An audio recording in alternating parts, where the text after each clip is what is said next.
Hi, welcome back to Nobody Asked Though. If you're back, if it's your first time, then welcome. Thank you for being here. We're going to jump right in again this evening. I'm not sure if I have any notes from the last couple. I have been watching the videos after I've uploaded them to see if I've missed anything, and I've noticed a couple of things, but because I don't edit them, because I don't know what I'm doing, I just record them in one shot. I did miss a couple of things, or I said the wrong word here and there. I don't think it's that big of a deal. I can always make a comment and pin it if it's a problem. But as I get the hang of things, I'll probably start inserting like text onto the screen if I've messed something up, to just correct it. But I don't think it's that big of a deal, okay? We're just all here. We're on Watts Island. We want to know what's going on. We're enjoying ourselves. We're digging in, and we're extracting the language that she doesn't want us to have. And it's so much fun. And it's so satisfying. So I will say just at the start, again, anything that I say in these videos is my opinion. It is alleged. Anyone that is not judicially guilty is obviously judicially innocent, regardless of my opinion, whatever that may be. Having said that, statement analysis, forensic linguistics, deception detection, whatever you want to call it, is not opinion. There's no opinion involved, and there's no assumptions involved, okay? It's all in the language. It's not my opinion what the language means, it's just what it means. I have personal opinions about the case. I will share them, but I will say that they are my personal opinions. When it is in the language, I will say it is in the language. So anytime I say I think or anything like that, that is analysis. And if it is my personal opinion about something, I will share that as my personal opinion. But this is my analysis, okay? So I am not trying to say that anyone is guilty here. I'm merely sharing an analysis. I'm merely sharing my opinion. For all intents and purposes, this is just my opinion. Okay.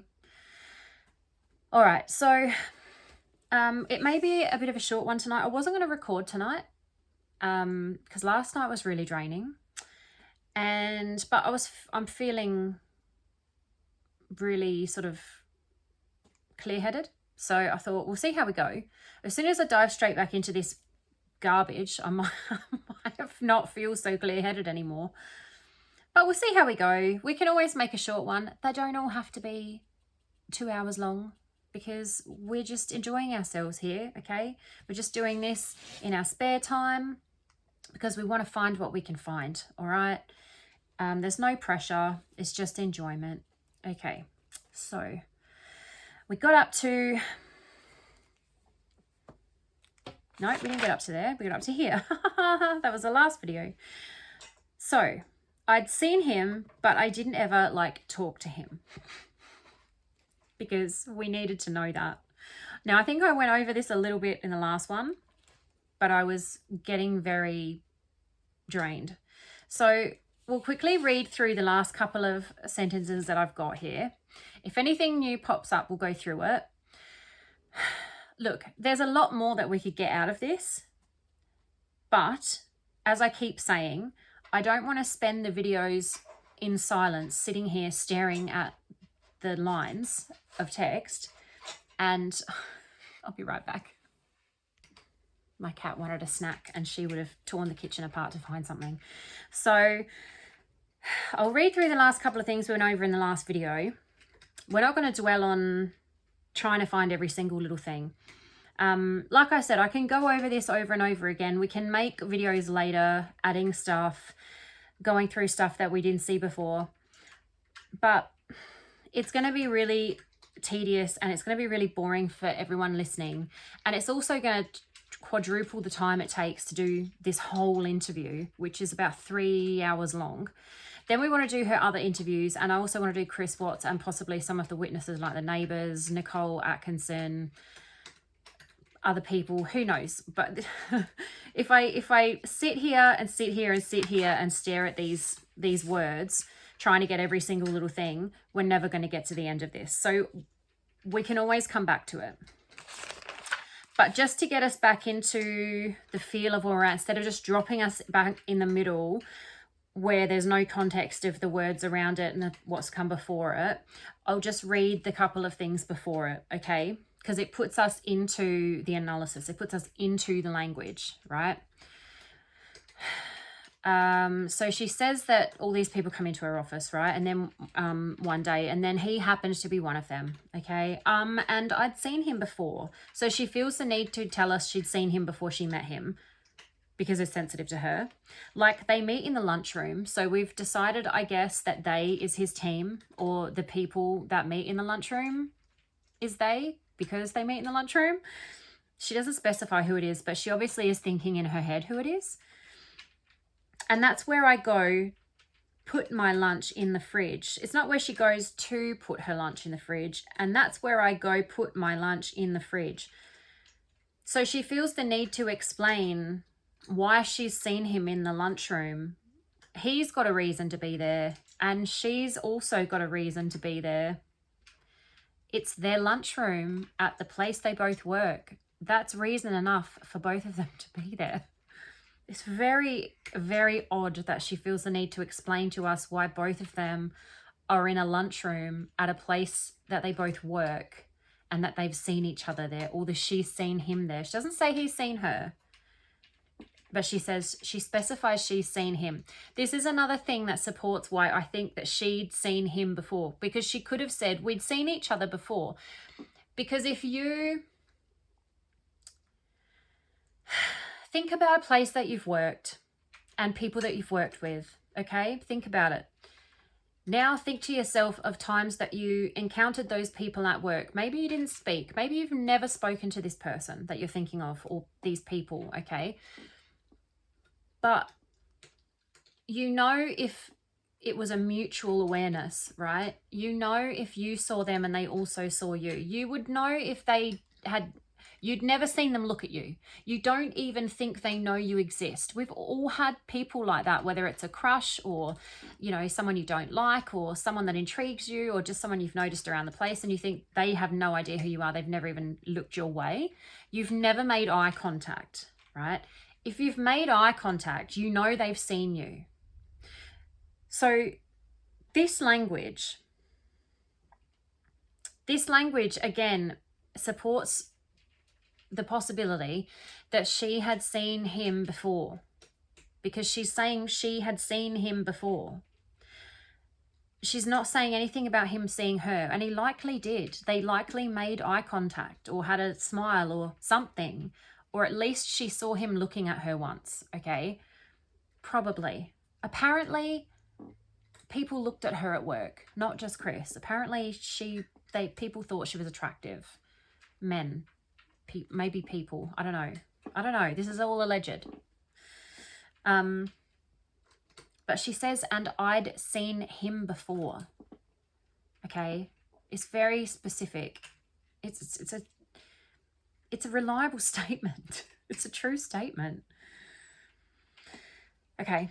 Like they meet in the lunchroom, right? And that's where I go to put my lunch in the fridge. Not that's where I go to put my lunch. She needs another reason to be in there. She needs to explain the reason further why she's in there. That's where I go to put my lunch. It's called the lunchroom. Right? When you break this stuff down, it's so ridiculous. Like, does she actually have any clue how ridiculous she sounds? I don't think so. I don't think she does. I think she thinks she's doing a pretty damn good job. I think she thinks she's so clever. And that's where I go, put my lunch in the fridge. Not where she goes to. This is sensitive, okay? Because it's not full comprehensive sentences. There's extra language that is unnecessary, and words that you would expect aren't there, okay? So it's flagged. It's sensitive. So we got up to, so I'd seen him, but I didn't ever like talk to him. Okay, so that's where we got up to. We hadn't done that bit yet. So it was all very draining. Now I am feeling, reading through that, I'm feeling a little bit better. I'm feeling a little bit reset. Okay, so I know we went through some of this last time. We're quickly just going to dive into this a little bit because we have covered it already.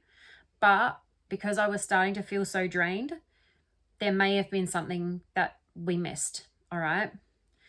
So she'd seen him before. I remember saying in one of the earlier videos about the maybe May and that something happened in May. We'll leave that for another time, okay? Because I don't have it written in front of me and I don't want to sit here thinking and in silence. And I'd seen him before. True statement. Like I said, that's a reliable statement. I believe her that she'd seen him before. Did he see her? Nobody knows. Nobody knows. That's not what she says. She'd seen him before, okay? Like they meet in the lunchroom. So now she's said she's seen him before, and that's sensitive because it's true, right?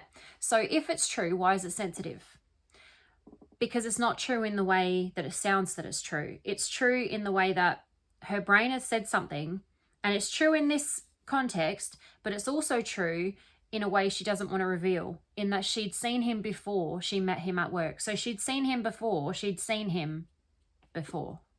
right? She'd seen him before that, again. Before that she even worked at Anandako, she'd Googled Shanann. So this might be why she's then gone on to explain, because even though that's a pretty safe thing to say, and it's true, she has to continue and carry on and explain it and back it up. And I think it's because the brain knows what it knows, and she knows that she met him before she started working in Darko, and that's a secret she doesn't want to reveal. The fact that she's actually just revealed it, but we don't know, the listener doesn't realize, but her brain has gone, uh-oh, I said something that was true that I shouldn't have said. So then she carries on to explain that when she'd seen him before, it was at work in the lunchroom, not prior to even having started working there, right? Does that make sense? Because there's no need for any of this. There's no need for any of this. It's completely unnecessary. It doesn't even really make sense. She hasn't really explained explaining it, she hasn't explained anything, right? She's doing the same thing. She's talking, but it doesn't mean anything. Like they meet in the lunchroom. Well, who's they? And okay, but why did you see him in the lunchroom? Because they meet in the lunchroom. Like, does he need a reason to be in the lunchroom? You both work there. I imagine you're both allowed to come and go from the lunchroom. But she needs him a reason to be there and a reason to see him there, okay? They meet in the lunchroom. She doesn't say when. She doesn't say who. But she's explaining. And that's where I go, put my lunch in the fridge. Okay, so that's where you go, put your lunch in the fridge.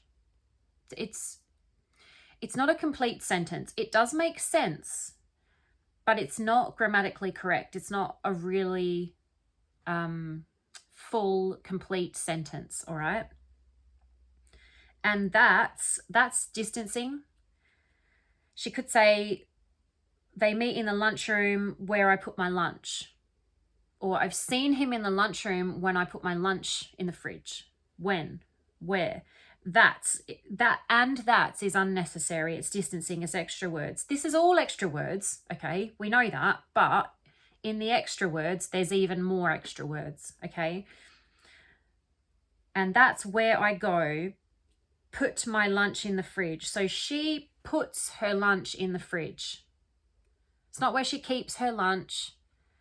It's not where everyone puts their lunch. It's where I go, put my lunch in the fridge. Okay? There's another thing that's actually become a pattern in her language that I've noticed, a theme that I've picked up on so far. And this is from the transcribing I've done So I'm ahead of where we are with the videos in the transcribing. And it's food, okay? Because Peter Hyatt always says that you should take note of people's, the themes in their language, right? Because they can mean something. They can be important, okay? And it makes sense because she's so into health and fitness. So I know that we all know about the chicken and carrots and the macros, right? If you're on Watts Island, you know about the macros, okay? You know about the MyFitness app. You know about all of the conversations they had about his diet, okay? And she knows all of his dietary daily intake breakdowns, right? Which is so strange. But we'll get there. It's coming. We're not there yet. But this is an example of the language starting to come in. And it will come, and it can give things away because it can show leakage, because it's a person's, it's like if you were to do handwriting analysis, right? And someone has a certain place they start their letters, or they flick the end of a certain letter, or there's like a style to their handwriting, okay? So people have a style with the way they speak. I don't know if anyone's ever noticed that before or picked up on that before when they've listened to people speak, but it can give away, it can give away their priorities in life, things that their values maybe, hobbies. It can give things away about people. And I think Scott Rouse from the Behavior Panel, which is a fantastic channel, by the way, they have millions of subscribers, so I'm sure you already know who they are. But if you don't know who they are, you should definitely subscribe and watch them, because not only are they basically probably the best experts that I've seen online anywhere in behavioral analysis, they have so much experience between the four of them. Scott Rouse, they're also hilarious. And Scott Rouse is personally, I guess, my favorite. I just think he's really funny. And he talks about a party trick that he has where he can speak to someone, and then after speaking to them for a little while, he can tell them what books they've read, okay? Or who they read, their favorite author, their favorite books, that sort of stuff. And I think this is kind of that. I think this is sort of how he does that, because people have a style of talking. Now, her style of talking is very food orientated. And I'm going to point this out as we go, because I didn't expect this, and I noticed it and I noted it, because anything that I notice, I make a note of it, right? Because themes and patterns are so important. And I noticed this food thing coming up over and over again. That's really weird, but it makes sense because she's very dietary, health, fitness focused. So diet and food would be a big part of her life and her priorities and her focus. So that makes sense. And just for fun, I'm going to point out every time it comes up, because it comes up in some really, really strange places and where you wouldn't expect it. And it sounds quite odd. And it doesn't mean it's the only thing. It doesn't mean it's the only reason that she's using those words is because she's dietary and food orientated and she references food all the time. It can also obviously indicate other things in other places, but it's just very interesting. Okay, so I will point that out as we go. But here again, it's unnecessary to say she puts her lunch in the fridge, but she's talking about her lunch here. Does she not go into the kitchen for anything else? Does she not go into the lunchroom to eat lunch? Do they not have tea and coffee in there, or a water station, you know, like a you know what I mean. I don't know how, like, I can't think of the word for like those Piccadilly like water where you get water, or a Pura tap where you can have filtered water. That's what I mean. Okay, let's move on. So she's seen him because that's where she goes to put her lunch in the fridge, apparently. Okay. I guess she doesn't eat lunch in the lunchroom. I guess she eats lunch somewhere else, because she only goes into the lunchroom to put her lunch in the fridge.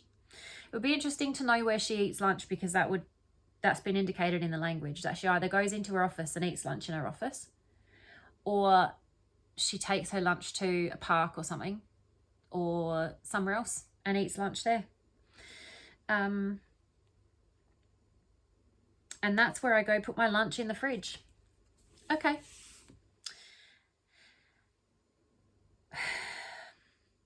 We're going to leave that there. I'm sure we could go in, dig into it and get more out of it, but we're just going to leave that one there, okay? I think we've got the most important parts. We're going to move on. So I'd seen him, but I didn't ever like talk to him. Now, she's said this already. She's already said, and I'd seen him before. Also, we've got so here, which is one of the most important indicators. Yes, I have marked it. Always mark someone explaining something without being asked. So, because, to, therefore, anything that means because, all right, is one of the two. There's two highest sensitivities in language in statement analysis. One of them is explaining something without being asked. So the word because. It doesn't count if someone's asked you why you did something. Why did you go to the fridge? Because that's where I keep my lunch. Because doesn't count there, because you were asked a direct question about it. But if you're not asked and you say because and you explain, that's the highest sensitivity. The other one is saying you left a place to go somewhere else. Saying you left. So I left my room and I went into the lounge room. That's the other highest sensitivity, because you can't leave one place. You can't go to one place without leaving the other place. You have to leave the other place. It's completely irrelevant to say that. And it often is missing information. That missing information may not be nefarious. It may not be malicious. It may not be a crime or knowledge of a crime or guilty knowledge. It just means there's missing information. And usually in the context, which is so important in statement analysis, in the context of a crime or something serious and important that's happened, that missing information can often be really important information, okay? So I'd seen him. Seeing him is so sensitive to her, which again, I just believe she'd seen him before she met him at work, even before she'd seen him at work, before she even started working there, because I'm fairly sure she Googled Shanann Watts before she even started working at Anandarko. So we know this is true, all right? So this kind of just confirms what we're seeing in the language, because we know that's true.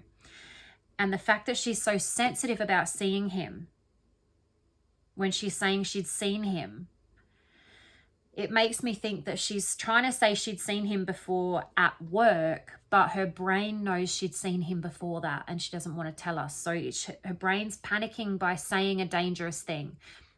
She's saying words that are dangerous. They're not safe, because they can lead to maybe her getting busted for something, her being caught lying, whatever it is, covering something up. So her brain is just going haywire while she's saying this thing that's too close to the, like, touching the hot thing, right? But basically scraps everything before it, okay? It reduces everything before it. It negates everything before it. I didn't ever like talk to him. So she's trying to emphasize what comes after the but. So, which is highly sensitive. I'd seen him, but forget about that. Forget about that part. I didn't ever like talk to him. Lacks confidence. She's losing confidence here. She's nervous. She's It's not said with conviction. She's trying to convince us here. As Peter would say, persuasion has a need to persuade. So why does she need to persuade us? Why? Because she doesn't want us to know she'd seen him before she met him at work, right? But I didn't ever like talk to him. It's unnecessary. This is too much. It's too much here. But I didn't ever like talk to him. Well, do you know what? If you'd never met someone before, if you'd never spoken to them, then you'd obviously never like spoken to them. It's completely ridiculous. Why is it so important for her to make us believe that she hadn't spoken to him before? Who cares? Like, who actually cares? It's really strange. So she's repeated this, that she'd seen him before and that she hadn't spoken to him. She keeps saying we started talking, but I didn't ever like talk to him before that. Why? I don't understand. Maybe it will become clear as we carry on. So she's repeated this here. So I'd seen him before, right? So I'd seen him.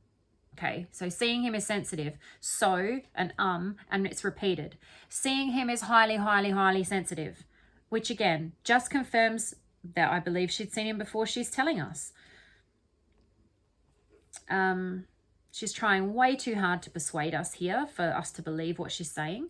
So we have to allow for the possibility that this is not correct. But it's not correct in the way, it's not, when people say, oh, this is highly sensitive, you know, she's repeated this, she said but, she said so this is a lie. It's not a lie though, because it's actually a true statement. This is where people frustrate me, when they study some statement analysis and then they go and tell people what things mean and then they say outright, this is a lie. It's not a lie. This is a true statement. If you're listening to her, she had seen him before. She's not saying when. Then she says, oh, I saw him in the lunchroom. But she's seen him before that. She's telling us it's a completely true statement. It's a reliable statement. And so I'd seen him, but I didn't ever like talk to him. You could say that's sensitive, so that's a lie, right? So maybe she didn't see him before, or she did speak to him before, because this is a lie, because it's sensitive. That's not true. That's not correct.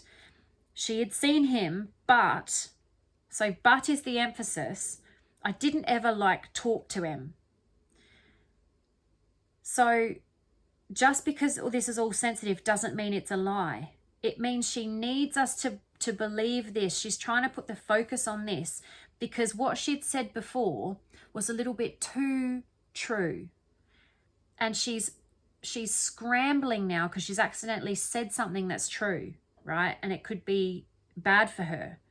But we don't know what's in her head, only she does. So the very fact that she's panicking about this should make us take a closer look at what she said. And it doesn't just mean it's just a lie and we just disregard it, because she's panicking after she said this.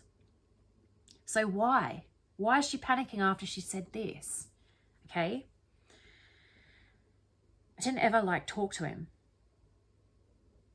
So I'd seen him, but I hadn't spoken to him yet. Nope. But I didn't ever like talk to him. But she did talk to him. She talked to him later. So this here, she's trying to persuade us too hard, and it's not even really what she's trying to say. She's not making sense, because she did talk to him ever. She did ever talk to him, because they ended up having an affair. So she's trying to convince us that she hadn't spoken to him before, but that's not what she says, right? And it's because she's panicking. And she's panicking because of what came before that, the repeated statement that she was explaining. That's what she's panicking about.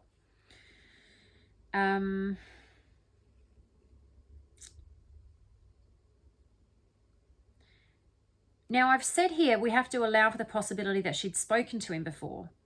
But I'm not so sure, looking at that again, I'm not so sure that's the case. I mean, I suppose we could allow for the possibility that she had spoken to him before. Maybe when she'd seen him before prior, maybe she had exchanged like a hello or something, but it wasn't, like, he obviously didn't remember her, right? Or I don't know, but I would be more inclined to think that she's panicking because of what she's just accidentally leaked out and revealed, right? But I suppose we could allow for the possibility that she possibly had spoken to him before, but they didn't speak, if that makes sense. It wasn't a mutual interaction where he remembered her, because I don't think he's ever, and I haven't gone through his language yet, all right? But I don't, from listening to his interviews and everything, he's never mentioned that he'd seen her before work, ever, okay?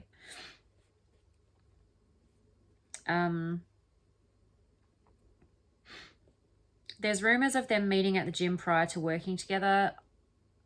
I don't know. That's just a rumor. It's never been in any discovery or evidence or anything like that. So I don't know. But we know she Googled Shanann before. Let's carry on. We could get more out of this, but I'm going to move on, okay? So that day we just started talking, and then every time I saw him in the hallway after that, she keeps saying started talking. She keeps repeated just started talking, just started talking. And that to me, it supports my opinion, my analysis, that there was intention when they first started talking at work, because she already knew who he was, because we know that. I believe that she was interested, that there was an intention there. So when they just started talking, because just it's reductive. I don't know if that's a word. I keep saying it, but it reduces, it minimizes, but it has to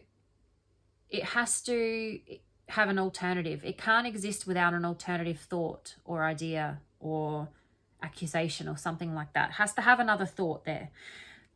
So because it's reducing it, and you can't reduce something unless there was something else there. You can't reduce it from nothing. It has to be reduced from something. It has to be minimized from something. So there has to be something else there. So that day we just started talking like it was just so innocent. I don't believe it was. And I believe that's why she keeps saying we just started talking.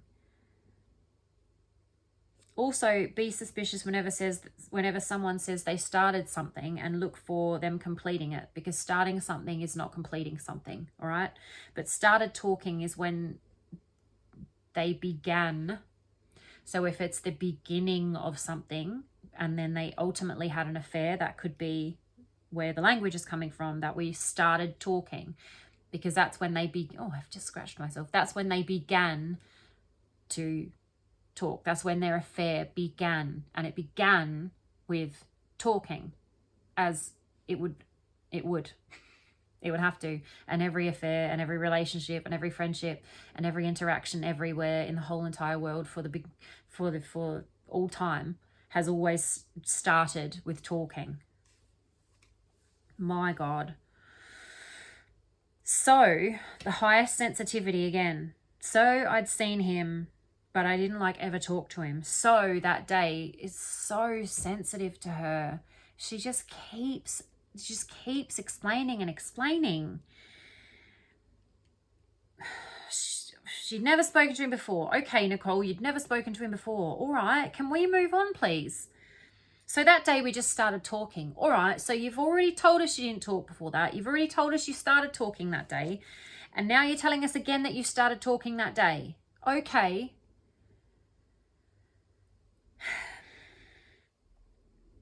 So that day we just started talking. They started talking that day. They didn't talk that day. They started talking. So this is the day they continued after this.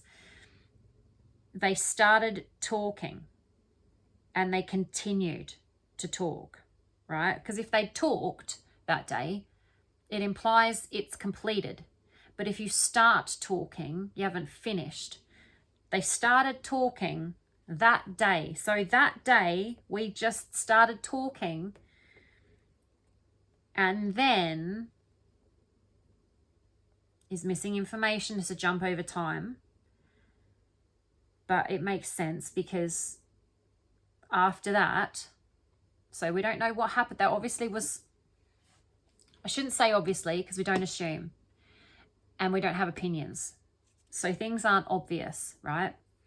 But if they started talking that day, we just started talking, and then implies after that day, all right? She goes on to say, every time I saw him in the hallway after that. So it implies that it just continued on, right? So the and then is obviously whatever happened in the office that day, whatever the conversation was, whatever they talked about, which was apparently some pretty serious equipment issues. They just started talking, and then, you know, I would assume if there was intentions there would have been some flirting, okay? She's planted the seed on that day. She's planted the seed that day. And this day is sensitive to her. The day they started talking is sensitive to her. Excuse me. So I'm tired. It's very late. And she's draining me again. Didn't take long, did it? We're 36 minutes in. So the highest sensitivity again. So this is very sensitive her that day. So that day, this meeting, this first time she met him, when they started talking, this is all very, very sensitive to her. Okay? It wasn't just an innocent encounter because it's so sensitive to her. She had intentions. She knew who he was before. She'd seen him before. She tells us that. It's extremely sensitive to her. She's over-explaining everything. She had intentions. She wanted to meet him. She wanted to pursue him. That's what the language is showing, okay? Because it's so sensitive to her. They would just started talking, and then every time, and then there's another reference to time here. Every time, another reference to time. All right, so that day, we just started talking that day. Again, that specific day is when they started talking. So she's given us a starting point for this whole thing. If we can find out what these issues were and what the day was and the issue or the reason that all of these people coming into her office that day, if we can find out what that was, which should be verifiable, but the company doesn't exist anymore, so I guess not. Well done, boys. Like, well done, guys, in investigating this case. Well done to that bloke who we all know his name, and I'm not going to mention it, who said that she had nothing to do with it and they weren't going to reopen the case. Thanks a lot, dude. Anyway. And then, missing time, jump over in time. So from that conversation started talking. So from that conversation there, jump over in time to then every time I saw him in the hallway after that. Every time. And then every time. All of the times. Not sometimes, every time. I saw him, not we saw each other. Every time I saw him. It's very her pursuing him focused. It's very her to him, right? I'd seen him. I hadn't spoken to him. I didn't talk to him. And then every time I saw him in the hallway after that, did she intend? Did she? All right, I'm going to read what I've got here in my analysis written down. So that day we just started talking. Excuse me. Oh my goodness. Minimizing, repeating. They just started talking again that day, again. And then every time more references to time. Again, adding to the theme of her playing with the timeline, messing with the timeline, being vague, calling the timeline into question, and then missing time, jump over in time. So her mind is still here when her words and her story is moving on. So she's still thinking about that conversation. So whatever happened in that conversation is the reason they continued talking, right? Was it some flirting? Did she, I don't know, any other possibilities you can think of why that conversation would start something and spark something, and she's still thinking about what happened in that conversation when she carries on to say, every time I saw him in the hallway after that, right? Because of that, whatever happened in that conversation.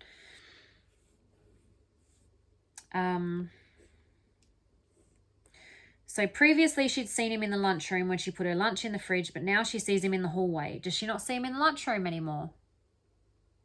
Was she only going?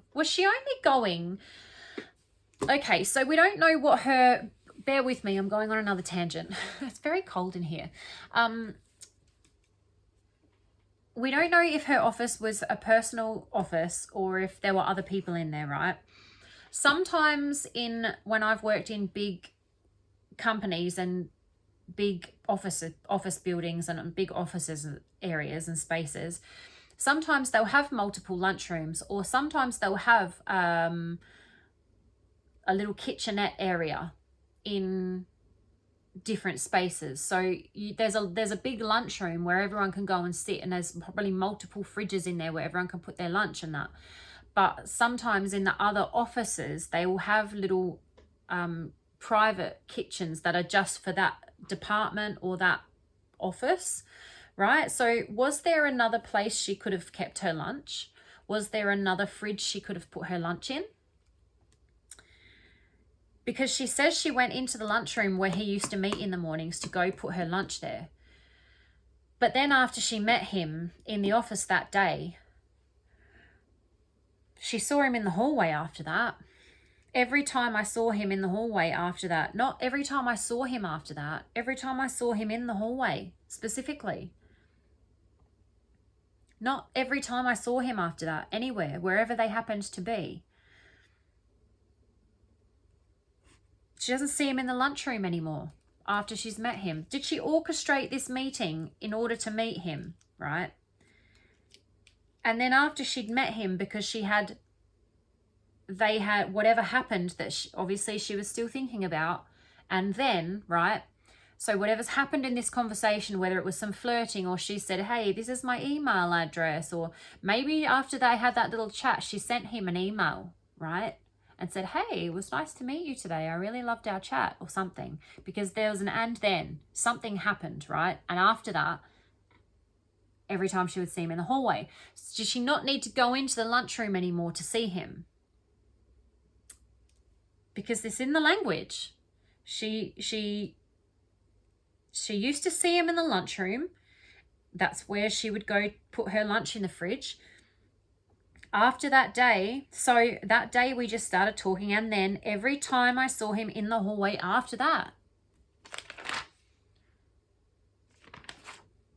In the hallway. Just the hallway now. She only sees him now in the hallway. So does she not need to go into the lunchroom anymore? Does she not speak to him in the lunchroom? Because there was other people there. She never spoken to him in front of other people. What? Because she didn't want them to be like, she didn't want people to know that she was chasing him. She didn't speak to him in front of other people. She didn't want people to know they were talking. It was a secret. Why would it be a secret? If you're talking to someone at work that you work with, who you've met at work, you've just run into one day and you've just struck up a conversation and you got along well with that person, and that person was married, can you not speak to them in front of other people because they're married? Why would you not speak to them in front of other people? Because you didn't want anyone to know you're after them. You didn't want people to know you were talking. It's a secret. It's a secret because you're after them. You have intentions, right? So, but in the hallway, when there was no one else there, in private, she She actually doesn't say what they did. She just says, and then every time I saw him in the hallway, every time she saw him in the hallway, not every time they saw each other, she saw him in the hallway. After that, so not before that, but after that,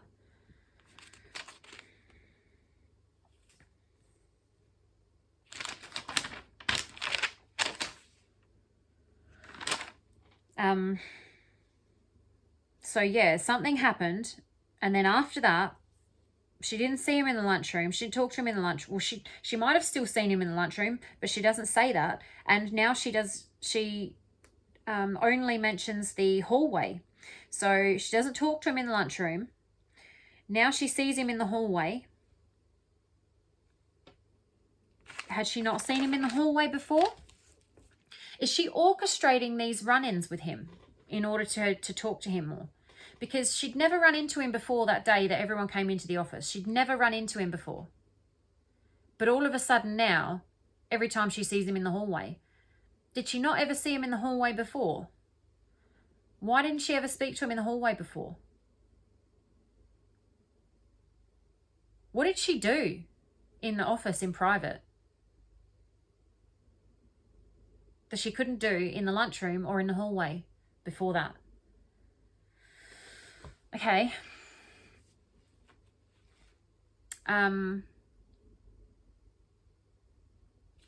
This is the bit. This is the bit. Oh my goodness.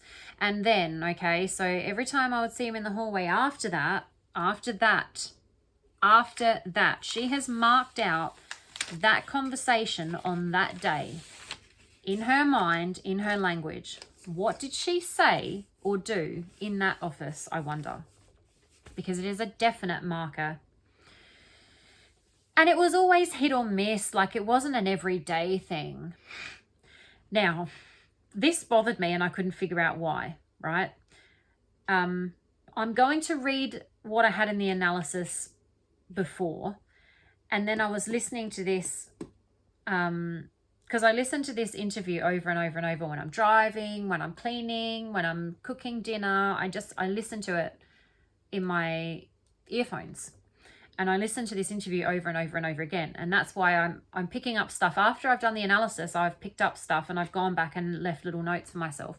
I'm going to read what I first had, and then I'm going to add what I realized after. Okay.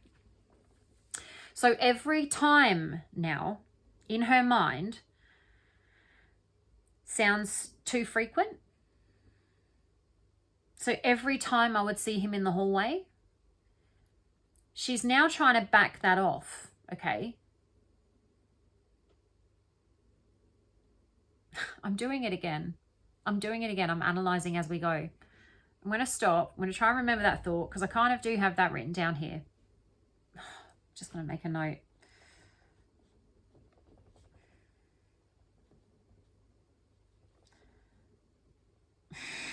Okay.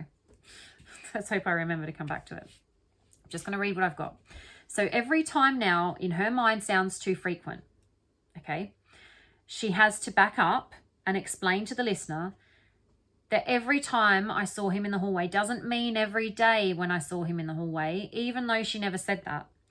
For some reason, she's worried we might think that, so she needs to confirm with us that it wasn't every day. So it was likely extremely frequently. And for some reason, she's worried about the listener thinking they talked frequently or run into each other or saw each other in the hallway frequently at work from that day that they started talking. Always hit or miss is overkill.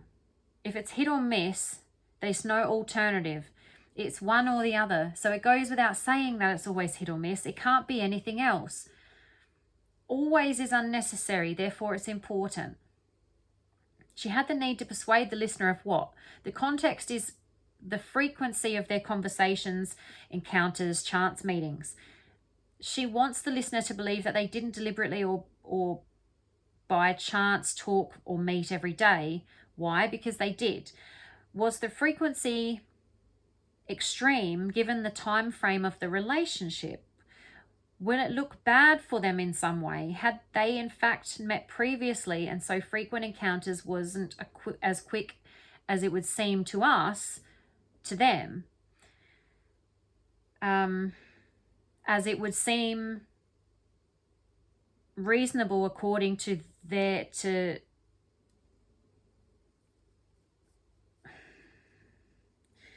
had they met previously, and so frequent encounters wasn't as quick as it would seem according to this fabricated timeline. What that means, so that's what I had written here. That's the analysis I first did. And there are good points in here.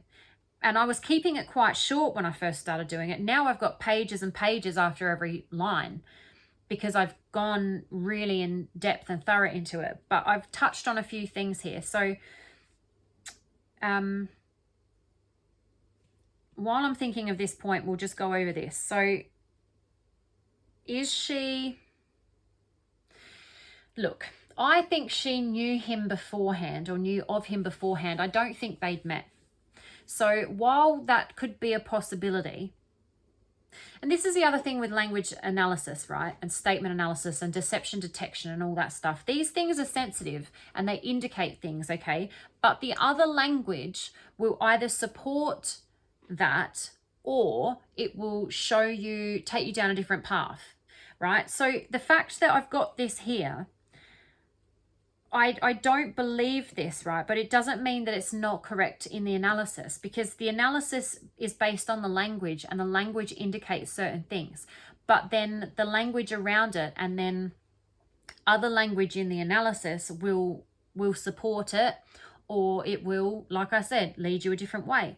So the reason that this is sensitive and that she's over explaining this could be, right, because they had met previously, and the fact that she's playing with time and everything, this could be plausible, right? I don't believe it's the case because of other things, other factors that don't support it, that would support a different theory or indicators better, I think.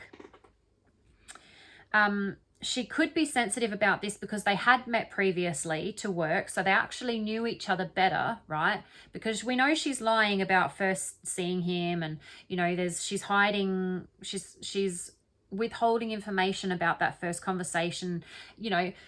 So it could be the case that they'd met before, that they started working together, and now that they'd started working together, they started talking every day frequently because they'd already known each other prior. So if you thought that they just met on this particular day here and then they started talking every single day, it might seem a little bit odd to us and a little bit fast, that they would get sort of so close so quickly. But if the reality was they actually met previously, then that might not actually be the case. It might be reasonable for how long they've actually known each other for it to build, and it built slower, but because we don't know about that part before, it just seems like it just happened all too quickly here. That's a reasonable possibility, right? According to some of the language here. But it's not, I don't think it's supported by all the language. I don't agree. I don't think that's what's happened, right? So while, yes, the language can indicate that could be a possibility of why, because of certain factors we've seen in language, other language, I believe, takes us down a different path. It doesn't support that. And I don't think they did mutually meet before she worked there. So, and that's because of the language. That's not my opinion. That's because of the language that we've seen. So if the language was different in those areas and it supported that they'd met before, then that would probably be why this is sensitive, right? But I don't believe that's why this is sensitive here. So now I'll go into why I do think it's sensitive, all right? But the language does indicate that that's, you know, that could be a possibility. But the other language supports something else, I believe. So, and this is what I mean by being thorough and extracting everything you can out of the language. Because if you just extract certain things, you're gonna have a wrong, you're going to have the wrong analysis. You're going to support the wrong theories with your analysis, the wrong possibilities, because you've missed something that doesn't support what you're saying and it actually supports something else, all right? So every time, now in her mind sounds too frequent, right? She's trying to back this off, okay? She's trying to back off every time I would see him in the hallway. She now, maybe because she, in her mind, she knows that she purposely tried to see him in the hallway, that she was attempting to see him, she was trying to see him in the hallway. And because her narrative is that he's the villain, he's the instigator, he's the liar, he pushed this, he chased her, she was innocent, like, that doesn't support her narrative. So that could be why she's now trying to back it off, because in her mind she knows she was pursuing him, but for her narrative he has to have pursued her, right? Because she can't pursue a married man that told her he was married and be the victim, right? And play like she didn't know and say it wasn't her fault if she was pursuing him. So the fact that she said that, and she knows in her mind she was pursuing him, and she was actively trying to bump into him every day to see him and talk to him because she was interested. Oops. Leakage. Oops. That doesn't serve my narrative. That doesn't fit with what I'm trying to push and persuade everyone. So it wasn't always, it was always hit or miss. Like, it wasn't an everyday thing. So it was every time, but not every day. And again, another reference to time. Every thing. Day. I am getting tired. Everyday thing. Every day. Another reference to time. And always is another reference to time as well. So there's time constantly in her language. Do you see what I mean? It's not always specifically referencing a time or time, but the language of time keeps appearing, which means that she has time on her mind. Time. And why is that? It's because she's concerned, she's preoccupied, she's focused subconsciously, consciously with the timeline, okay? She's constantly aware of the timeline because she needs to make sure she's not sticking her foot in it, right? With the timeline, okay?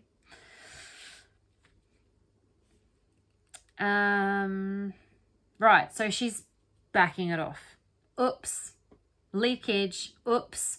And so what does she say? And then every time I saw him in the hallway after that, my God, woman, like, calm down. Every time. Sometimes. No. And then when I would see him, no. Every time I saw him in the hallway after that. Every time after that. So she wanted to meet him so bad that she orchestrated something. She set something up so that she would meet him, or she found an opportunity to meet him. And then from that moment onwards, it was go time. Like, every time she would see him after that, she's pursuing him and pursuing him and pursuing him and pursuing him. Oops. Oops. And it was always hit or miss. What? Like, it wasn't an everyday thing. Okay, but it was every time. So it might not have been every day, but it was every time. Now, the thing that was bugging me about that, and I came back later and I had post-it noted myself. You can't hit or miss something unless you're aiming for it. Right? That is a saying, okay? So when you hear sayings and phrases in language, those sayings and phrases mean something, okay? Now, they're generally objective, all right? Phrases and sayings. But people do get them wrong, okay? But the language does mean something, all right? And hit or miss, you have to be aiming for something to be hit or miss. those are also the only two options. So it goes without saying. As I said in my notes, it goes without saying. It was hit or miss, right? If you didn't see him, then you wouldn't see him. If you saw him, then you saw him. You can't see him when you didn't see him.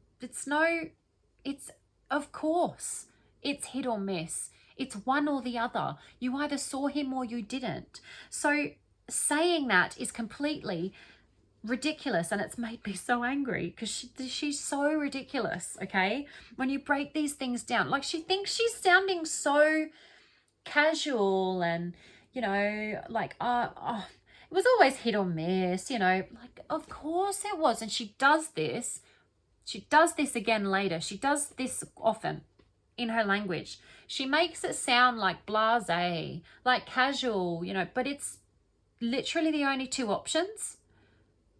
So you're saying it like it was this or it was this out of other things, but there's only those two things. She's getting me angry now. I'm getting angry about this. Okay, I'm going to calm down. You have to be aiming something for something to hit or miss it. So was she aiming to see him every day? Because it was always hit or miss. It wasn't like an everyday thing. Okay, well, you were trying to see him every day then. But it was hit or miss. You'd either see him or you didn't. You were trying to see him, but you'd either see him or you didn't. But you were aiming for it. That's what you were aiming for, to see him every day. That sounds like someone's pursuing someone. But that doesn't fit your narrative, does it? Because you are supposed to not be pursuing him. He was pursuing you. You're the victim here. He was the chaser. He's the villain.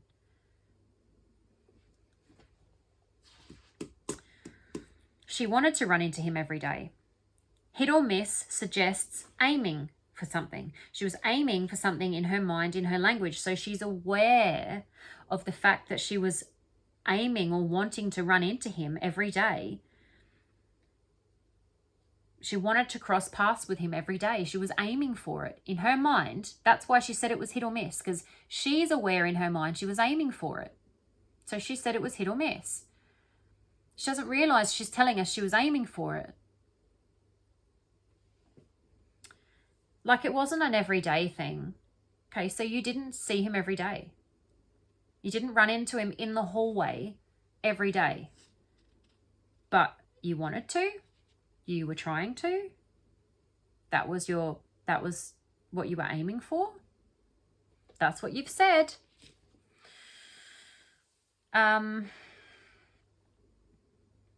She's worried about the listener thinking that it was too frequent. Why would she worry about us thinking that? Because we might wonder if she was doing it on purpose.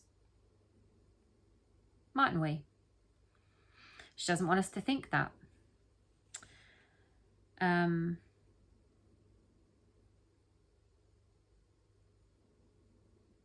Always is unnecessary too, and it's just another reference to time. It was always hit or miss. And it was always hit or miss.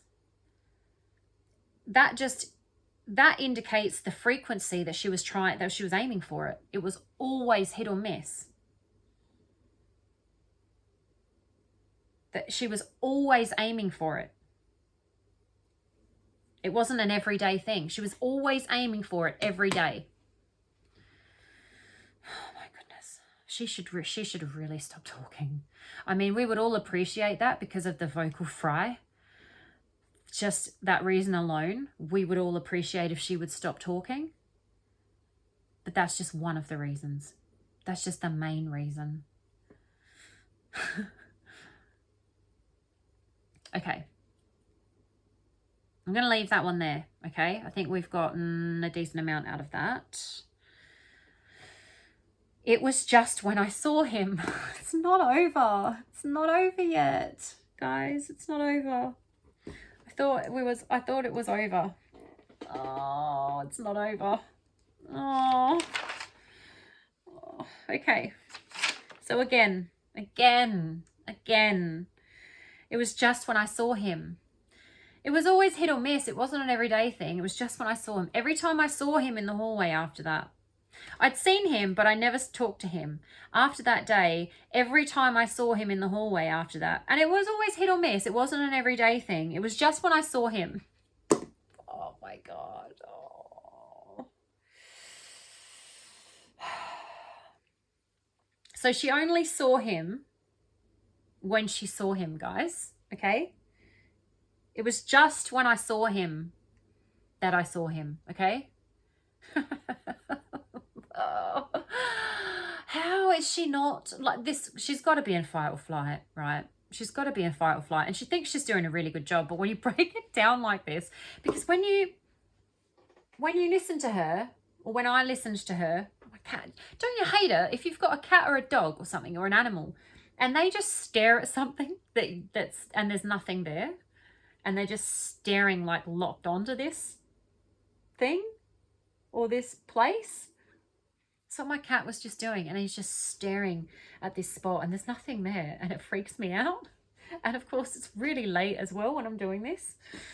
Oh my God. Anyway, just noticed that. So if there's anything there, they'll get so bored with Nicole's language analysis that they'll leave anyway. So it was just when I saw him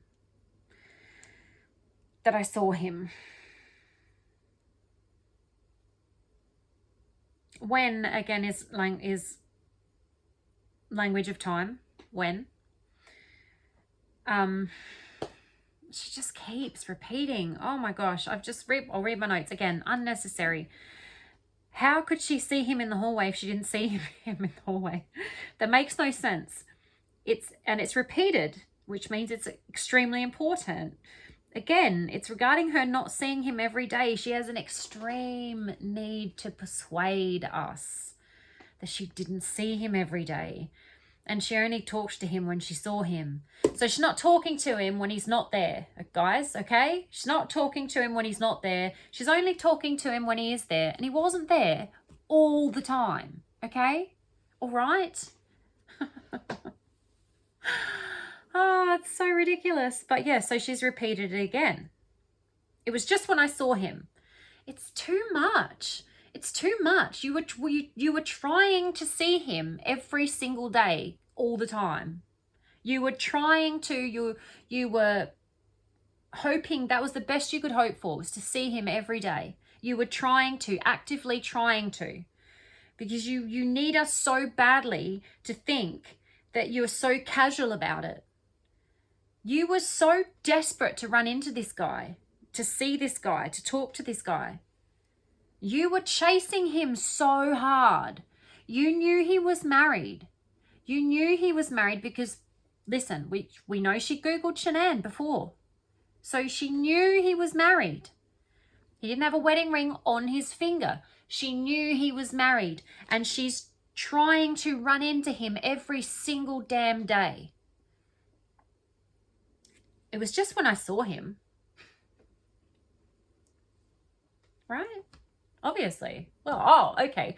Oh, it was only when you saw him. Oh, of course. That was, so you weren't trying to see him at all. No, of course not. He was obviously, if anyone was pursuing anyone, he was pursuing you, clearly, because it was just hit or miss. Like, it was just when you saw him.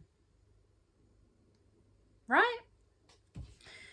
We just started talking. That's the next thing she says. She hasn't said that before. Oh, yeah, wait. No, she has. She has said that before. She said that several times. We just started talking. She pursued him.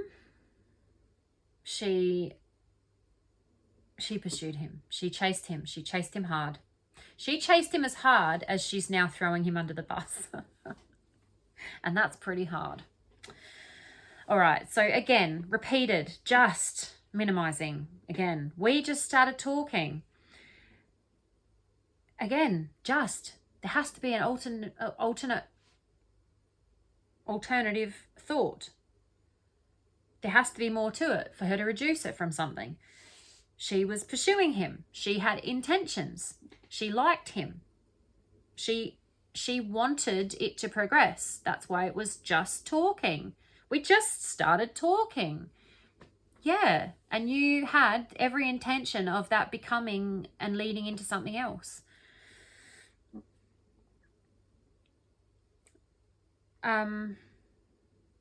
So I've got, were they already talking before this? Now, like I said, because I've gone further into the analysis and I've gone over this again, I don't agree that the other language supports that. I don't agree that they were already, so because she continually repeats, we just started talking. She's repeating it and repeating it. She's over explaining it. It could indicate that they hadn't just started talking, right? That they talked previously. But because of the other indicators and the other language, I believe that support that the just started talking isn't the time when they began talking. It's the intentions that they just started talking. Like, we're just friends. Because there's been an accusation of something more, right? Or there is something more. So the thought's there, right? And I believe that that's what it is. It's the intentions of the something more. So she's saying it. We just started talking because she was well aware at that point that she wanted more. That her intentions were to pursue something and it would turn into something. That's what I believe that is. But it's because of the other language that I believe supports that. Back. It's very cold in here today.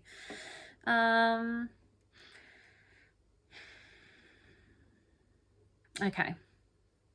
I'd like to know what was said in these conversations too, because it just started talking. And then I want to know what she said, because then every time after that, you know, did she tell him she was keen on him straight away? Did she tell him she was interested straight away? I reckon, and this is my personal opinion, I think that after they had their first encounter that day, because of the maintenance equipment issues that they were having, and he came into her office with all of those other people, but he obviously came in, because she doesn't say that all these people came into her office, right, like together. She says she had people, like all these people coming into her office. Coming, it sort of implies coming and going. So I think they were coming in individually and he'd come in alone. So I think they had a private conversation that day. And I think there was an email sent afterwards. I think she sent it. That's what I think. I think she was like, oh, it's so nice to meet you today. You know, we should really talk about your macros or something, whatever it was, because she needed an in. She needed an in with him. And once she got an in, then she had an excuse, and she had an excuse to then contact him directly. And then once she'd opened the door, then he could reply back, and then it started with the back and forth, right? That's what I think happened. I don't know, right? The language supports something happened. That's just my personal opinion on what I think it was, okay? And I think the language indicates flirting, that there was some kind of, because we just started talking, right? But I also, in my personal opinion, I think she flirted with him hard. I think she wanted to give him the definite impression, like with certainty, that she was interested, without maybe saying it, but definitely letting him know. That's what I think.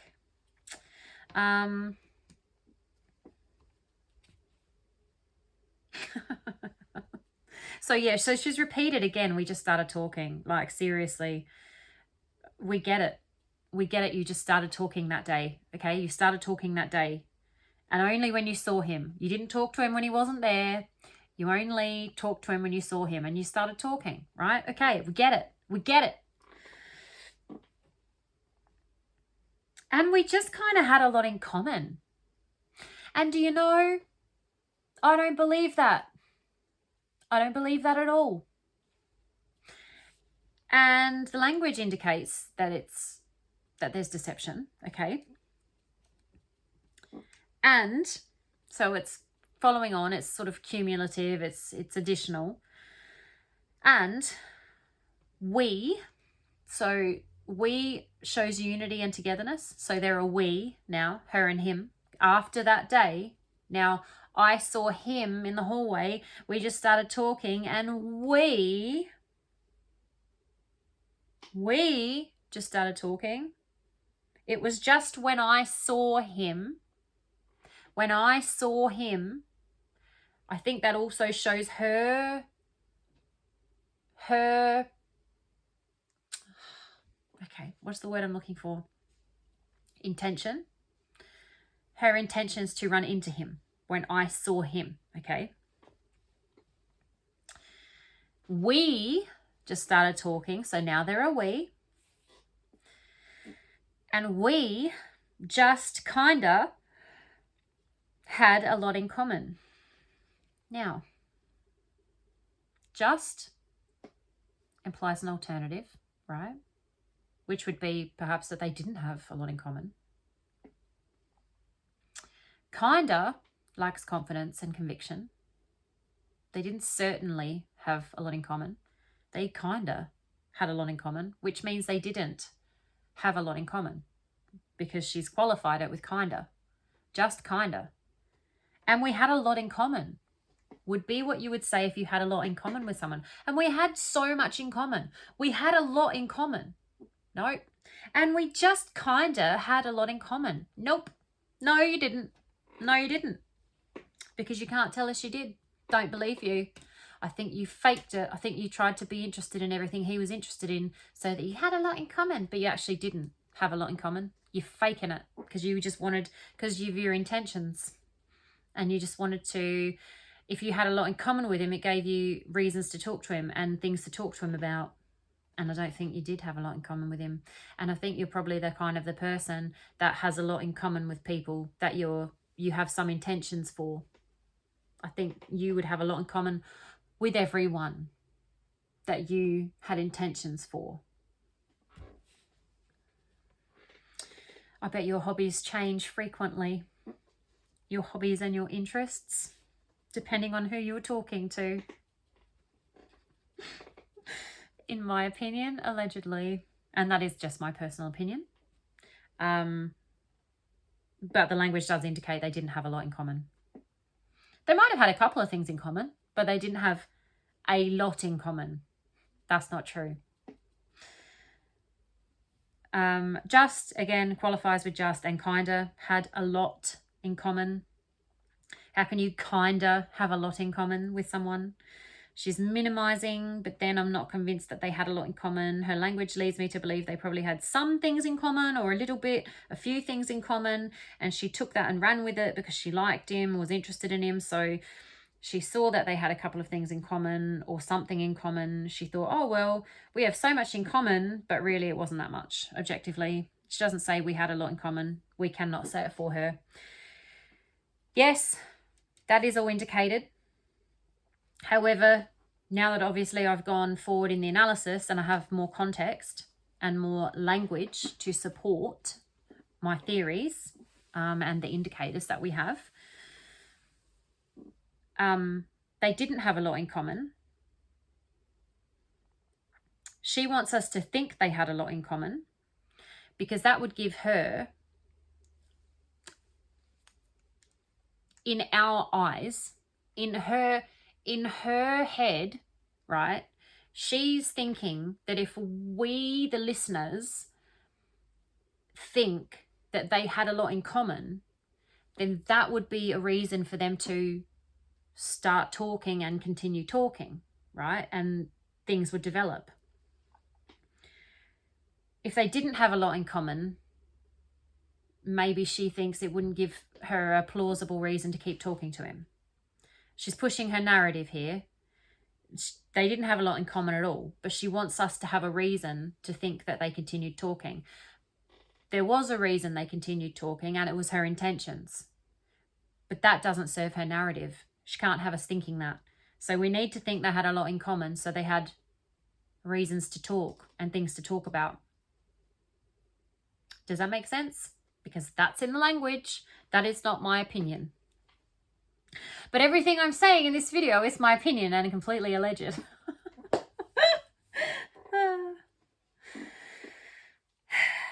And we just kind of had a lot in common and just hit it off.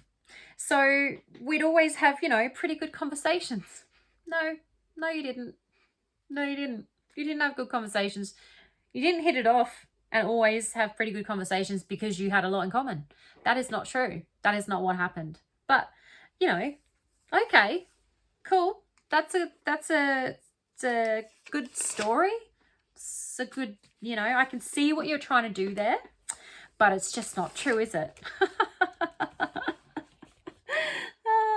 I'm just moving my notes here because I'm going to need to read that next page shortly. Okay, so we've got and again, so we're the kitchen sink. We're kitchen sinking this, right? This and this and this and, right? Just hit it off. The alternative is not hitting it off, right? And just hit it off. So highest sensitivity. Again, we'd always have, you know, pretty good conversations. There's a reason they had pretty good conversations, right? I know I just said that they didn't have pretty good conversations, but it wasn't about what they had in common. They had pretty good conversations. That's not true, okay? This language indicates, there's so much in here. It's magnificent. They just hit it off, right? So she told us they just hit it off. They didn't just hit it off. Something happened, which is why they continued to talk. And I think the something that happened is her letting her intentions or her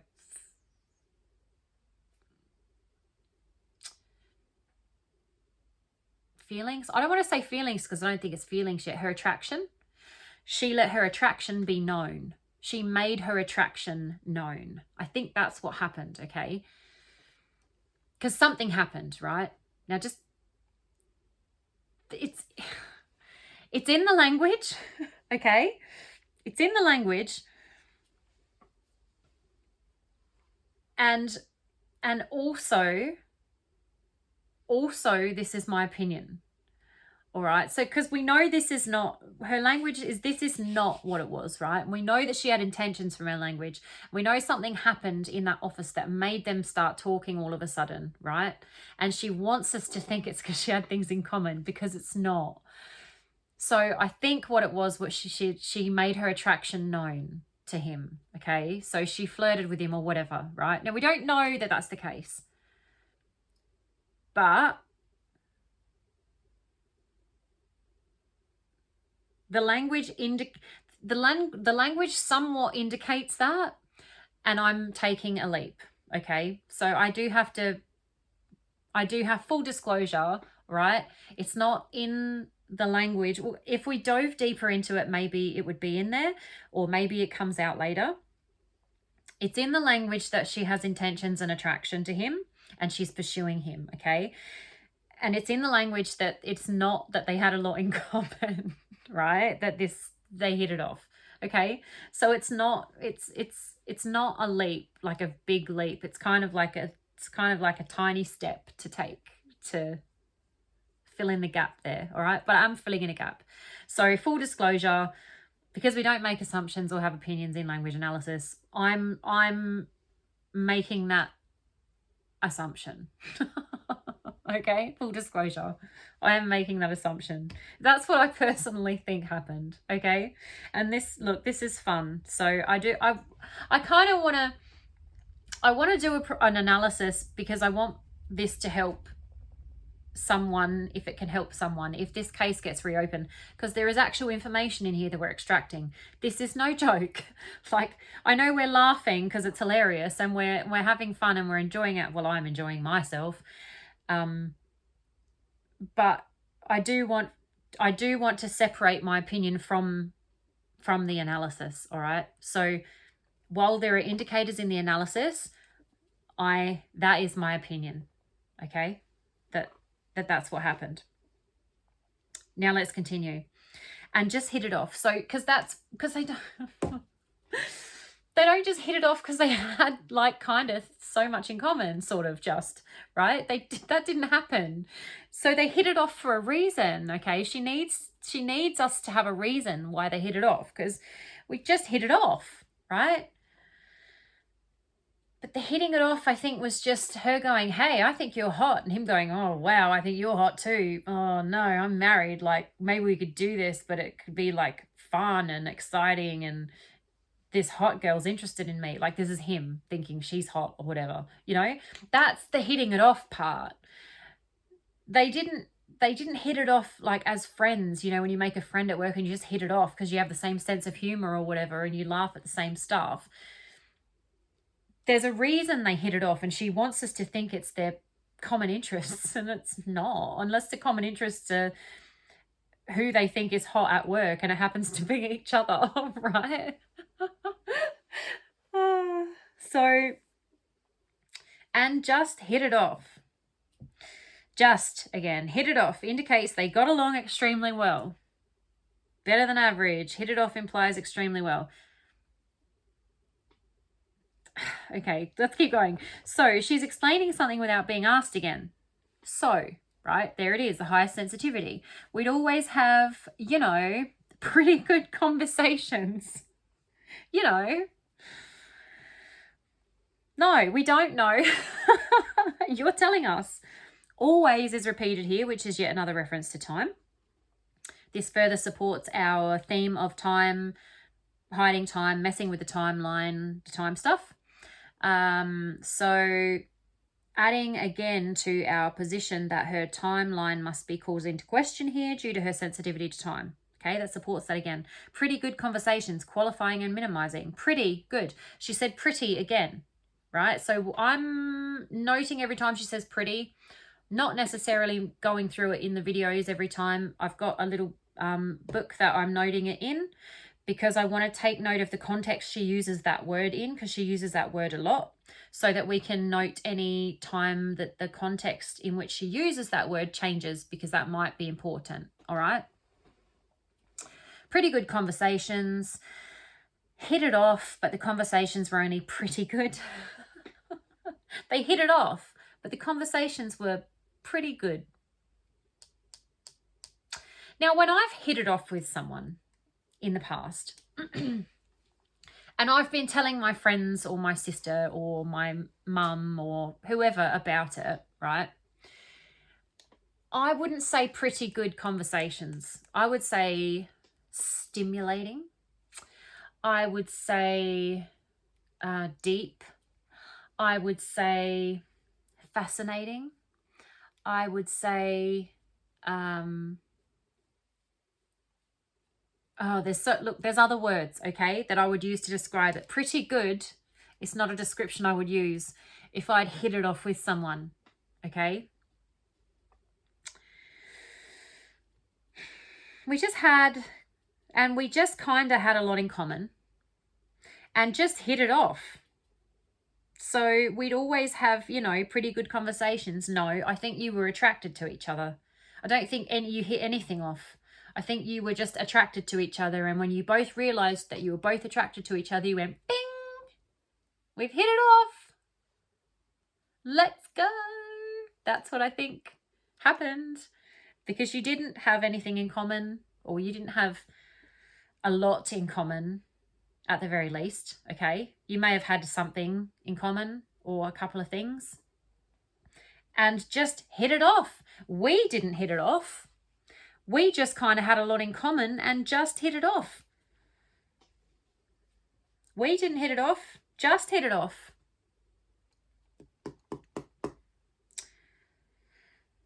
So we'd always have, you know, so it's we again.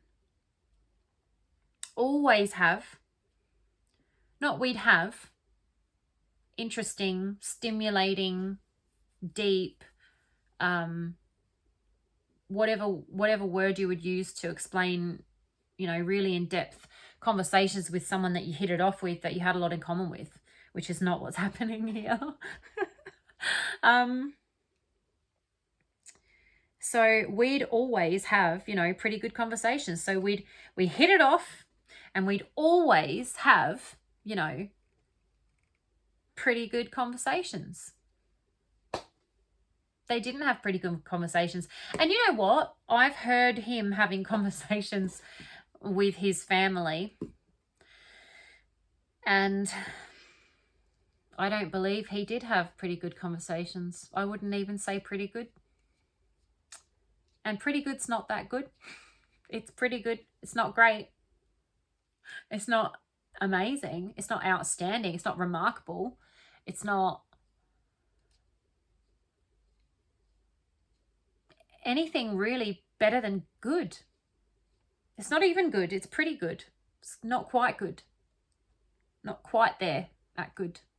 It's definitely not anything better than good, but it's not even quite good. So the conversations is not what she was after with Chris. But she's trying to make it sound like it is. Like she's trying to make it sound like they hit it off and they had so much in common and, you know, they had amazing conversations. But that's not what she's saying, because she can't say that, because that's not what happened. So sorry, we can see through everything that you're saying, and we know he was boring and that you didn't have anything in common. You just pretended to. Sorry, we can see that, allegedly, in my opinion.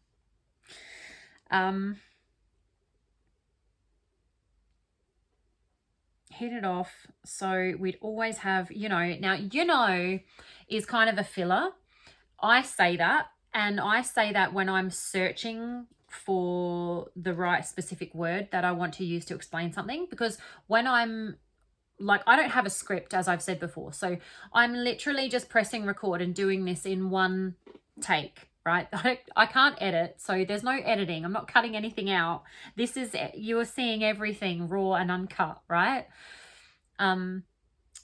So, you know, I might fill in some words here and there so that there's not silence. And if I'm not, you know, sure of what word I want to use, I'm doing this on purpose now, obviously,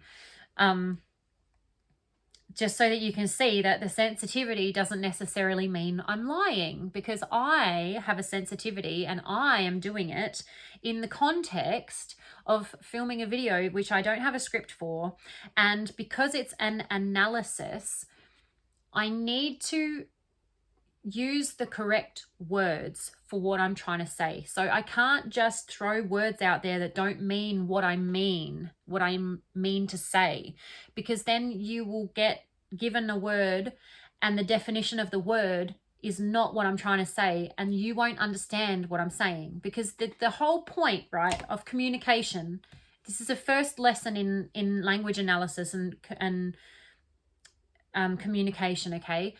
The entire point and purpose, see, I'm being very deliberate with my words, because point and purpose mean different things, okay? So I want to make sure I'm explaining what I mean, okay? What I'm actually trying to say. I want to explain what it means, and I need to use the correct words to do that properly, okay? So the entire purpose of communication, its entire purpose is to be understood, right? That is where a lot of communication issues happen, because the speaker, the communicator, the person who is explaining and communicating what they mean, what they think, what they feel, what they mean, if you don't use the words that mean what you mean, the listener can't read your mind. The listener can only understand the words they are given to explain what you mean. If you use words that don't mean what you intend to describe or explain, the listener can't understand you, okay? People are very lazy with their language these days. People use words and there's a lot of subjective language. Now, subjective language is fine because of context and other words. So when you say a word that can mean different things, the listener knows what you mean by the other words that it's grouped with and their meanings, okay? If I say, you look pretty today, you know I think you look attractive. And that word pretty meaning pleasant, looking, cute, beautiful, right? Not pretty as in sort of quite, sort of. Pretty good. You know, sort of good, kind of good, quite good. It means different things, but the language that's around it and the context in which it's used help the listener to understand what it means. That's the whole point of language, okay? So I can't remember why I started saying that. Anyway, okay. So when I say, you know, that's what I was explaining. So there's different reasons for it and different context. And it's sensitive to me, and I'm using it because I want to make sure that you're the listener, I'm the communicator, I'm communicating what I want to explain and describe. And I want to make sure I use the correct language and words to explain it and describe it so that you understand what I mean and intend, right? So that's why I use filler words like, you know, sort of, kind of. I back things off a little bit so I don't sound too know-it-all, too abrupt. You know, I soften things as well. And that is in the context of me doing this video. It's not because I'm not sure about what I'm saying or I'm lying about what I'm saying. It's because I just want to soften it so that it doesn't sound like you're receiving a lecture from me, you know, or that I know everything and you just listen, okay? Because I know and I'll tell you, right? I don't want it to sound that sort of aggressive. I want to soften it a little bit so it's more pleasant to listen to.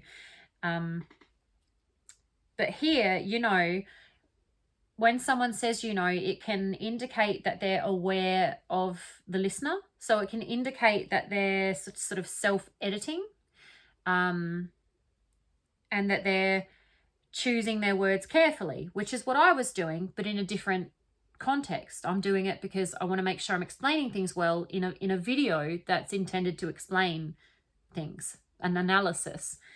She's doing it in an interview. Also, if you think about yourself in the same situation, if you're explaining the same thing to someone, you've just met someone, a friend, a colleague, a potential love interest, whatever it is, romantic interest, you're explaining it to someone that you have so much in common and you get along so well and you've just hit it off and we have these amazing conversations. We don't say, you know, we have these, you know, pretty good conversations. That's not what you say, right? So this context, it's all wrong. And she doesn't realize it's wrong, okay? She doesn't realize that this is not, when she spews it all out and says all of these words, it's so much to take in that you can't focus on every single little thing she says. And this is why she's doing it, okay? She's filibustering. If she slowed it down and chose her words carefully and used less words, you'd have more time to focus on what she was saying and you'd understand it doesn't fit. It's not right. It doesn't sound right, okay? Which is what we're doing now, which is why we can see it doesn't sound right. So pretty good conversations. It's just such an odd thing to say. It's just such an odd thing to say. It comes out later as well. I don't know if I've actually gotten this far in the analysis in the transcript, but I know I've listened to it in the interviews and I've noted it mentally. She's talking about things they had in common. She's trying to make it sound like she had like more in common with him than Shanann. She's trying to make it sound like, you know, he met her and she was this breath of fresh air and she was so different to everyone he'd ever met and they had so much in common and she liked cars and stuff. No, that's right. They had something in common, and then he had an interest in cars, and she says, and that's something I'd always, wanted to get into more, or something. Basically, she says it's not an interest of hers, but she always wanted it to be an interest of hers, or whatever. And we know that because of discovery and information and details from the case and videos that Shanann had on her social media, that Shanann was really into cars. Like, they went and test drove this car, and she was super excited about it, and she's the one that wanted to drive it. Like, she was into cars. And then here's Nichol saying, oh, we had so much in common, and it was just like I was interested in all the things, that he was, and she actually wasn't. So that supports this, that it's not true. But that comes later, and we'll go over that when it comes up as well, and I'll point it out, but it's it's hilarious. He was really into cars, and that's something that I'd always sort of wanted to be into. That's so hilarious. Okay. We're at 1:40. I'm starting to feel a little bit drained. So we're gonna finish this soon, because I'm not gonna get as much out of this. Like, I can read my notes from before, but they're really short in comparison to what I'm doing as we go in real time. There's not as much in my notes. So I don't know, maybe I was getting drained when I was writing these notes and I kept going, and you really need to stop and just take a breather, get away from it for a minute or a day or an afternoon or an hour even, and then come back to it. Because if you start to get drained, you can't get as much out of it, because the letters all just blur together. It just becomes this big drivel. And she is particularly draining, this woman. This woman is particularly draining. I've done other analysis, and it wasn't like this. It was, all so long, and crimes were involved, and it was very serious, and there was a lot of information to be extracted, and there was a lot of information coming out as well like this. But it wasn't just, she's hard to listen to, audibly and just reading what she's saying. She just goes on and on and on and on. But I will say, at least in these videos, we don't have to hear the vocal fry, because I don't know how many more times I can take that, and I have to listen to it for the transcript. And when I do the transcript, I'm very, very, very particular about my transcripts. And if there's people talking over each other, I'll slow it down, write down, and I'll try and figure out what each different person is saying over each other. So I'll focus in on what one person and what they're saying, and then once I've got that, I'll focus in on the other person and get what they're saying. It's not often that I can't decipher what someone's saying. So I have listened to many, many, many, many, many, many hours of her vocal fry, and then obviously listening to it as well when I'm not analyzing or doing or transcribing, but listening to it in the car, just listening to it to try and get more, to extract more from the language. Yeah, I don't need to be listening to it any more than I have to. Let's just say that. So, and just hit it off. So we'd always have, pretty good conversations. Conversations too. It's not talking anymore. It's now conversations. All right. So now they've got it so that he came into her office. They started talking. However many times she said that. Then something happened in the office. And then after that, every time she saw him in the hallway, but only when she saw him, she would talk to him. And they had a lot in common. And now they have pretty good conversations. Not even interesting. Just pretty good. Wow. And then, okay, so now we've got another jump over in time. We've got missing time. I don't know. Okay. One day he told me that he had kids. And then, I don't know. All right, so she's self-editing here. She's not necessarily making it up, but she's not telling us how it happened, exactly how it happened. She's not talking from experiential memory. She's not recalling something and telling us how it happened. I'm getting very tired. We're going to finish soon because I'm not going to get much more out of this because of me being tired. Yeah, you know what? I think we'll finish it there for tonight, because this one, this is very sensitive. He told her about the kids. And then, I don't know, one day he told me that he had kids. Yeah. All right, up to here. Because I'm feeling a bit drained. This one, yeah, so I want to make sure I'm fresh when we start from here, because it's a lot. It's just a lot. She talks a lot and she says not much. But yeah, so I think that was good. That was fun. I enjoyed that one. Yeah, it's definitely around about the 2-hour mark that I start to get drained with her. It could change up depending on what we're talking about as well. It's just this, she's trying so hard to not give any information out, but she's talking so much that it's everything. It's like pulling teeth. It's like you have to literally extract everything, and there's so much garbage to just wade through. It's very tiring. It's very draining. So I think that was really good. We got a lot of extra analysis out of that one that I didn't have in my notes, which is good. I have a few subscribers now. How exciting. And hello, if you're watching all of the videos, which I hope that you are. I hope you're enjoying them. I've gotten a couple of comments on, like, on all of my videos. I've gotten a couple of comments. So not a couple on each one, just on all of them I've gotten a couple, which is really nice and really cool. I'd love to see some more comments, because there are people watching this, and I'm getting...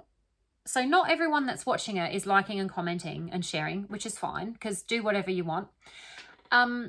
But if there are people watching, I'd love for you to comment. If you like the video, like it, because then I get if it's just people that are liking the videos that like them, there's not many people that like them.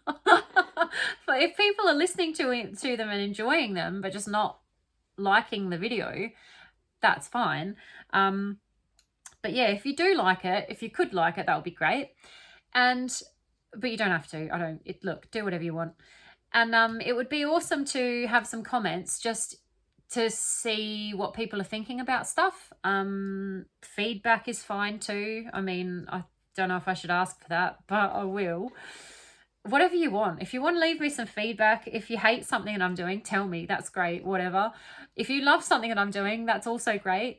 If you have an opinion about something that I've said, if you agree, disagree, you have a question, anything like that, go right ahead. Feel free to leave me a comment.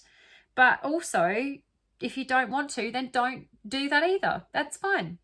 I'm very much enjoying making these, actually more than I thought I would, because I was nervous about not being able to do the editing and having to do it all like in one take.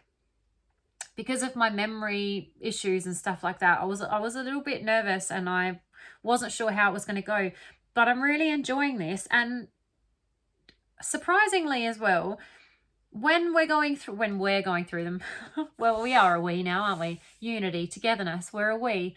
There's a lot more coming out, which is really cool. So it's not just the analysis that I have here that I've already done in my notes, but in real time, there's more analysis coming out, which is awesome. Like I said, we could probably get more out of it if we spent more time on it, but it would be too boring, I think. So I'd much rather do it the way we're doing it. And then if there's other stuff that comes up, we can always do another video later and add it in, or add it into the comments or something like that.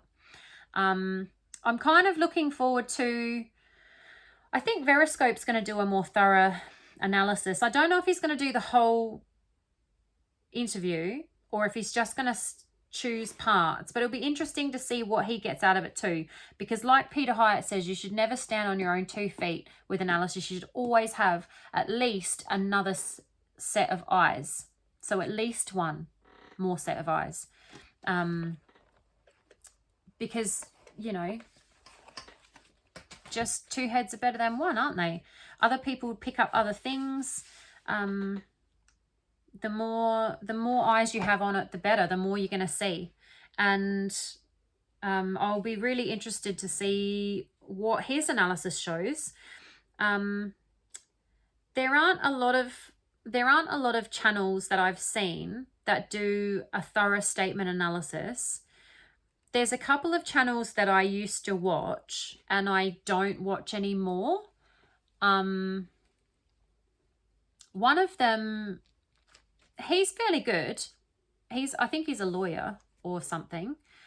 But he went on this huge, not just once actually, he's gone on a few rants about behavioral analysis and how behaviors don't indicate deception. Now, Peter Hyatt actually wasn't a believer in that until he did some collaborations and did some work with some behavioral analysis and analysts. And after that, he actually changed his opinion, and said he was surprised. And he said the reason he didn't believe in it before was because he didn't think that they took things into context, and he didn't think that they took things into account when they did the behavioral analysis, but like the context and stuff. And he said he was actually surprised at how much they did do that, and he was surprised at how accurate they were and how much they did take into account. And he was really impressed, and he gave weight to the science of behavioral analysis after that. And this one channel just says it's voodoo and it's, you know, it's a pseudoscience and it's all, and he's a statement analyst. Like, he does statement analysis, which people say is voodoo and a pseudoscience and, you know, isn't valid. And that's what he's saying about another sort of analysis type science, behavioral. And I just don't agree. And my main argument for that, so even though I don't study behavioral analysis and I can't really, you know, there's some things that I know, very basic stuff. I watch the behavior panel and they're very good. I pick some stuff up from there. They do cover a little bit of language, but not like this, not like Peter. But if behavioral analysis isn't a real thing, if behavior can't indicate deception, you know, authenticity, stuff like that, if there's no real way to gauge if someone's being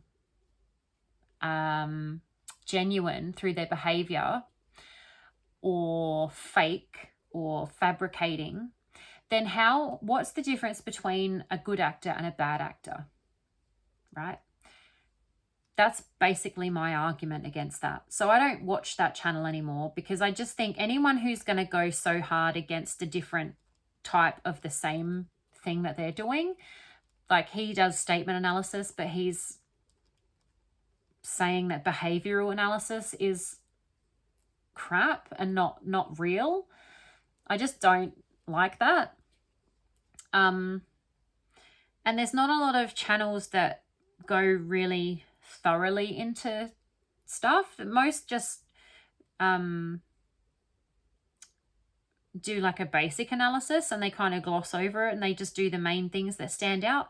But when you dive right into it, like do a proper analysis, what you would do if someone was hiring you and paying you to do an analysis, like an actual proper analysis, there's so much information to be extracted. I'm surprised. Don't know what I can hear. I can hear something happening back there, but I don't know what it is. I'm going to go in a second.